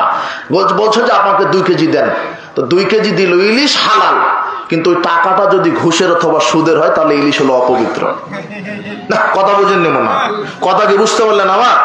ইলিশ হালাল, টাকাটা কিসের ছিল? ঘুষের অথবা সুদের অথবা চুরি করা অথবা দুর্নীতি করা। সুদের টাকা হওয়ার কারণে ইলিশ আপনার জন্য খাওয়া হারাম। ওই ইলিশ খেয়ে যদি এখন তাহাজ্জুদে দোয়া করতে করতে বমনও করেন, দোয়া কবুলের সুযোগ নেই। বুঝবেন কি করে? খুবই কঠিন। সমাজে 5 ব্যাটারি টর্চ লাইট দিয়ে খুঁজতে হবে হালাল খায় কে। সবাই হারাম করে, সবাই সুদের সাথে জড়িত। বলছে যে এই যে শহরে 20 তলা বিল্ডিংটা করলাম, টাকা কোথায় পেয়েছে? তো ব্যাংক থেকে লোন নিয়ে। বলছে এই যে হুজুর এই যে অটো কিনেছি, টাকা কোথায় পেয়েছে? ব্যাংক থেকে লোনের টাকা। পানের দোকান দেয় ব্যাংকের লোনের টাকা দিয়ে। পানের দোকান কি ব্যাংকের লোন? কি আপনার নগর শহরে ব্যাংকের লোন মনে হয় জাকাতের টাকা দেয়, তাই না? কিসের টাকা ব্যাংকের লোন? সুদের। আহা, সবাই হারামখোর, সবাই সুদের সাথে জড়িত, ব্যাংকের লোনের সাথে জড়িত। অধকে বিড়ি সিগারেট জর্দাগুল খায়, ঘুষ খায়। এক একটা চোর তো এক এক জায়গায় বসে আছে, এক একটা চোর। আপনার কে বলেছে মসজিদের মাইক চুরি করে যে ওর চোর? কে বলেছে ও চোর? জুতা চুরি করে কে? মসজিদ থেকে জুতা চুরি হয়ে যায় না, ও চোর না। মসজিদের মাইক চুরি হয় না, ও কিন্তু চোর না। গোয়াল ঘর থেকে গরু চুরি হয় না, ও চোর না। এরা চোর, ছোট ছোট চোর। এরা পেটের দায়ে এরা চুরি করতে আসে। টিউবওয়েলটা বিক্রি করে ঋণ শোধ করবে, অথবা পরিবার না খেয়ে আছে তাই। গরুটা চুরি করে ঋণ পরিশোধ করবে তাই। এরা ছোট চোর। এদেরকে ধরতে পারলে পিটন উত্তম মাধ্যম দিয়ে হাতে আর 10,000 টাকা ধরিয়ে দিয়ে বলবেন যে তুমি বাদাম বিক্রি করে খাও, আর যেন চুরি করো না। কিন্তু বড় বড় চোর বাংলাদেশে বসে আছে, ওই যে বিদ্যুৎ অফিসে বসে থাকে, ওরা ইনকাম ট্যাক্স অফিসে বসে থাকে, পাসপোর্ট অফিসে বসে থাকে, ভিসা অফিসে বসে থাকে, কাস্টমস অফিসে বসে থাকে, সেক্রেটারিয়েটে বসে থাকে। এই তো হারামখোরেরা। এরাই আপনার একটা কাগজ এই টেবিল থেকে ওই টেবিলে যাবে না মামো ছাড়া। পাসপোর্ট সব কমপ্লিট করেছেন, এখন পুলিশ ভেরিফিকেশন করবে, ওই দালাল আবার বলছে 2,000 টাকা ছাড়া আমি সাইন করে দিব না। কথা বুঝেন নি মনে হয়? এগুলো হলো বড় বড় চোর। সরকার থেকে বেতন পাওয়ার পরেও যারা জনগণের নিকট থেকে ঘুষ ছাড়া জনগণের সেবা করে না, এরা হলো অরিজিনাল চোরেরা। এদেরকে ধরতে হবে। এরা হচ্ছে বড় বড় দালাল চোরেরা। সব জায়গাতে চিটার বাটপাড়ি বসে আছে। ঘুষ আর ঘুষ, ঘুষ ছাড়া কোনো সেবা নেই, কোনো কাজ নেই। সব জায়গাতে ঘুষ ঢুকে গেছে। মাদ্রাসাতেও ঘুষ ঢুকে গেছে। মাদ্রাসার প্রিন্সিপাল সাহেব, ও দাড়ি টুপি ঠিক আছে, দাড়িতে মেহেদি দেওয়া, 2 বার হজ করা। কয়বার হজ? 2 বার হজ করেছে, 6 বার উমরা করেছে। এ যখন শিক্ষক নিয়োগ দিতে বসেছে, তখন মাদ্রাসার প্রিন্সিপাল বলছে যে 5 লক্ষ টাকা মিষ্টি খাওয়ার জন্য দিতে হবে। কয় লাখ? আর মিষ্টি খেতে কয় লাখ লাগে? আবার দিতে দেরি হলে বলছে তাড়াতাড়ি দেন, জামাতের সময় হয়ে যাচ্ছে। কথা বুঝেন নিব না? যে বলছে 5 লাখ দিতে হবে হলো মাদ্রাসার প্রিন্সিপাল। কথা বুঝেন নিব না? আবার 2 বার হজ করা। যখন 5 লাখ চাইলো তখন কয়বার হজ করা আছে? উমরা করা কয়বার? আর আপনার এই যে শহরে যে কাপড়ের দোকানদার আছে না হাজী সাহেবের, যান, ও বলবে আহা বাবা তুমি এসেছো, তোমার বাপের সাথে আমার সেই সম্পর্ক ছিল, তোমার সাথে ব্যবসা করা যাবে না, তোমার কি পছন্দ নাও, আমি কিনা দামে তোমাকে দেব। তো এটা আঙ্কেল এটা আমার পছন্দ, আচ্ছা ঠিক আছে যাও কিনা, 3,000 টাকা কিনা আছে, কিনা দামে দাও। অথচ কিনা আছে 1,500 টাকা দিয়ে। অথচ যে বললো যে 3,000 টাকাতে কিনা আছে, ও 3 বার উমরা করা। কথা বুঝেন নি মনে হয়? সব জায়গাতে চিটার বাটপাড়ি। আপনি শহরে ডাক্তারের কাছে যান, গিয়ে শুধু বলবেন যে আমার রাতে ঘুম হচ্ছে না, ও তখন 10টা পরীক্ষা দিবে আপনার। কয়টা? রক্ত পরীক্ষা দিবে, পেশাব পরীক্ষা, পায়খানা পরীক্ষা, আর ওরকম কিডনি পরীক্ষা। 10টা দিয়ে বলবে যে 10 দুগুণ 20,000। চিকিৎসা শুরু হয়নি, পরীক্ষাতেই কয় হাজার গেল? 20,000। এরপরে প্রেসক্রিপশন করবে। ও MBBS ডাক্তার, এত বড় ডাক্তার, ও প্রেসক্রিপশন করতে বসেছে। এ ভালো করেই জানে যে কোন কোম্পানির ওষুধটা আপনার জন্য ভালো, কোন ওষুধটা ভালো কাজ করবে। তারপরও প্রেসক্রিপশনে ওই ওষুধ লিখবে না, লিখবে কোন ওষুধ যেই কোম্পানি তাকে ঘুষ দিয়েছে। কথা বুঝেন নি মনে? এগুলো বাটপাট। সব জায়গাতে চিটার বাটপাড়ি। কথা বুঝেন নি মনে? ও বলছে যে তাড়াতাড়ি একটা প্রেসক্রিপশন করে ওষুধ নিয়ে আসেন, আমার সময় নেই, জামাতের সময় হয়ে যাচ্ছে। সব জায়গাতে প্রায় হারামখোর। তো ও বলছে যে আমি 20 বছর ধরে দোয়া করি, দোয়া কবুল হয় না। যখনই বললাম যে কি পবিত্র রুজি খান, তখন বলছে যে অর্ধেক অর্ধেক। কথা বুঝেননি? তাহলে এই তো হলো অবস্থা। আপনি দোয়া করছেন, দোয়া কবুল হচ্ছে না।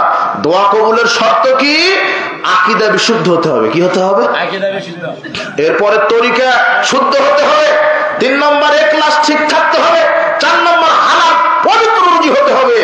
এরপরে আল্লাহকে প্রশংসা এবং রাসূল সাল্লাল্লাহু আলাইহি ওয়াসাল্লামের উপর দরুদ পাঠের মাধ্যমে কি করতে হবে? দোয়া। তাহলে সেই দোয়াটা আল্লাহ কবুল করবেন। আর তাড়াহুড়া করবেন না, কবুলের আশা নিয়ে দোয়া করবেন। যাক, আমি আদর্শ নারী পুরুষের বৈশিষ্ট্য সম্পর্কে বলতে গিয়ে অনেক বিভিন্ন সময় এসেছে, সংক্ষেপে এখন বলে আমরা আলোচনার ইতি টানবো ইনশাল্লাহ।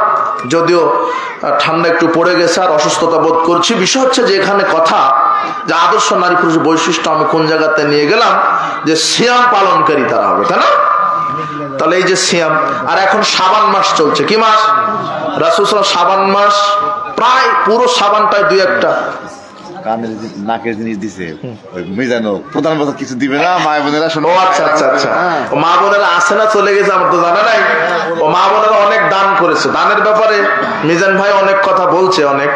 তো মা বোনদেরকে বলবো, রাসূল সাল্লাল্লাহু আলাইহি ওয়াসাল্লাম বলছেন, শোনো, মহিলাদেরকে বলছেন, ইন্নী উরিতু কুন্না আকসারা আহলিন নার, আমি তোমাদেরকে বেশি বেশি জাহান্নামে দেখছি। তো মহিলারা বলছে, বেমা ইয়া রাসূলুল্লাহ, কেন আমরা বেশি বেশি জাহান্নামে? তখন রাসূলুল্লাহ বলছেন, তুকসিল্লান লানা, তোমরা বেশি বেশি মানুষকে গালি দাও, অভিশাপ দাও, ঝগড়া করো, এই জন্য। ওই যে দেখেন, যে মহিলারা বেশি বেশি কি দেয়? অভিশাপ দেয়, এই মহিলারা বেশি বেশি জাহান্নামে। তাকফুরনাল আশিরা, যেই মহিলারা স্বামীর শুকরিয়া আদায় করে না, স্বামীর খেদমত করে না। স্বামীর শুকরিয়া আদায় করতে হবে, স্বামীর খেদমত করতে হবে। যেই নারী স্বামীর শুকরিয়া আদায় করে, মোটা কাপড় পেয়ে হোক, চিকন কাপড় পেয়ে হোক, পান্তা ভাত খেয়ে হোক, গরম ভাত খেয়ে হোক, স্বামী তার সামর্থ্য অনুযায়ী যা সংগ্রহ করে দিবে তা খেয়ে যদি বলতে পারে, স্বামী তোমার সংসার আমি সন্তুষ্ট, আলহামদুলিল্লাহ, আল্লাহ ওই স্ত্রীর উপরে জান্নাতকে ওয়াজিব করে দিবেন। স্বামীর শুকরিয়া আদায় করতে শিখতে হবে।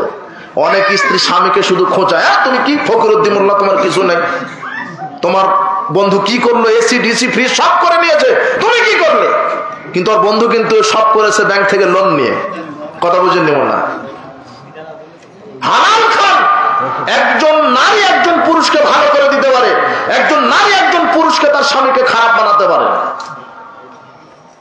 আপনি আপনার স্বামীকে সান্ত্বনা দেন, যা ততটুকু নিয়ে সন্তুষ্ট থাকেন, হালাল রুজি ভক্ষণ করেন। হালালে বরকত আছে, কিন্তু হারামে বরকত নাই। কুকুরে কয়টা বাচ্চা দেয়? 10টা 12টা, ওদের এলাকায় 10টা 12টা ওনাদের। হ্যাঁ, হাসছেন কেন? ঠিকই আছে। হ্যাঁ,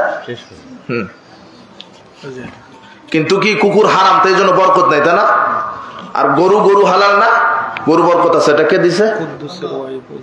ও আচ্ছা আচ্ছা আচ্ছা, জি, এক সম্মানিতা দিনী বোন 1000 টাকা দিয়েছেন, বারাকাল্লাহ ফিক। যদি তিনি অসুস্থ থাকেন, হ্যাঁ অসুস্থ আছেন, আমাকে জানাইছেন, আমরা সবাই দোয়া করি, আল্লাহ তুমি তাকে পরিপূর্ণ সুস্থতা দান করে দাও। জি, আমিন আমিন। বলছিলাম যে তার পরিবারে বারাকা দান করো, তার ঈমান বৃদ্ধি করে দাও, তার পরিবারে নিরাপত্তা দান করো। জি, তো বলছিলাম, কি কথা বলছিলাম আমি? হ্যাঁ, ওগুলো হারামে বরকত নাই, হালালে কি আছে? বরকত আছে। এই জন্য হালাল, যেই নারী স্বামীর শুকরিয়া আদায় করে না, এই জন্য স্বামীর শুকরিয়া আদায় করতে হবে, স্বামীকে সান্ত্বনা দিতে হবে, শান্তি তৃপ্তি দিতে হবে।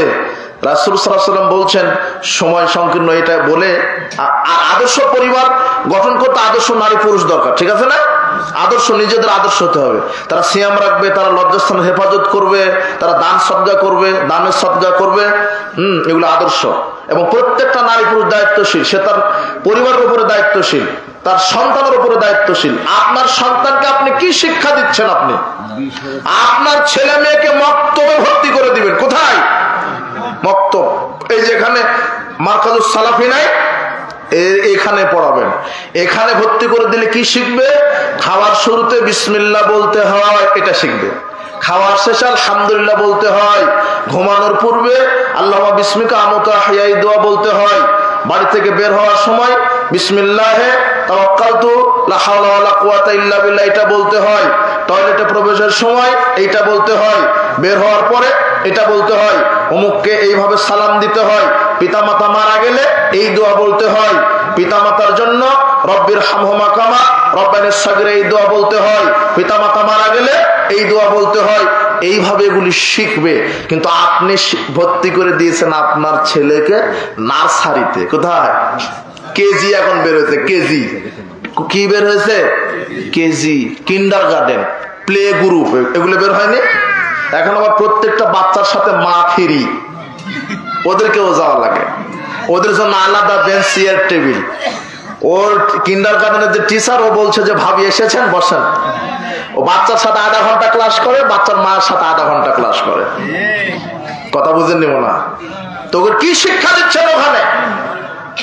আমি প্লে নার্সারিতে পড়তে নিষেধ করিনি, কিন্তু সিলেবাস যদি কোরআন হাদিস আমাদের কোনো আপত্তি নাই।